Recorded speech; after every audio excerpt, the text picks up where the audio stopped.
Madam President, The senator from Georgia. I would ask that the quorum call be vitiated. Without objection. Madam President, I rise today to speak on President Obama's nomination of Timothy Geithner to serve in his cabinet as Secretary of the Treasury. Over the weeks since Mr. Geithner has been nominated, I have followed closely the information regarding his background, reviewed and discussed by members of the Senate Finance Committee. Additionally, I've been hearing from Georgians who are seriously concerned with the failure of Mr. Geithner to properly pay his taxes. In this time, a time of such economic volatility and severe fiscal challenges, the likes of which we've not seen as a nation in decades, there's no more important officials in our role in government other than the President himself and the Secretary of the Treasury. Furthermore, while facing these challenges, something our economy needs now is confidence in our leaders and in government. With the critical nature of the job, with the authority over the Internal Revenue Service, payment of necessary taxes and the required time parameters is essential. I've listened to some of my colleagues who have indicated that but for these extraordinary economic times, they would find Mr. Geithner's mistakes as disqualifying of his nomination.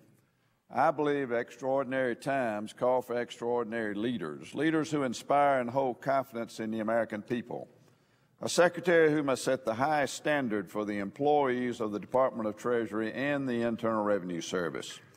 For example, taken to its logical conclusion, taxpayers must know that the Internal Revenue agent that they are meeting with has paid his or her appropriate taxes, and the agent's ultimate departmental superior, the Secretary, has paid his taxes fully and on time. Madam Secretary, a week ago today, last Monday, I was coming through the Atlanta airport, and a gentleman walked up to me and introduced himself.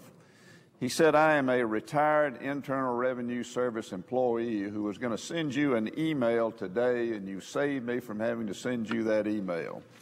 He said, "During my tenure at the Internal Revenue Service, I was called upon to fire 3 separate people who committed exactly the same offense as Mr. Geithner committed." Now, this is not a criminal offense, but there are certain standards that must be adhered to.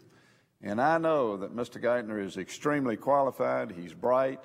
I don't know what kind of replacement the President may come up with in lieu of Mr. Geithner.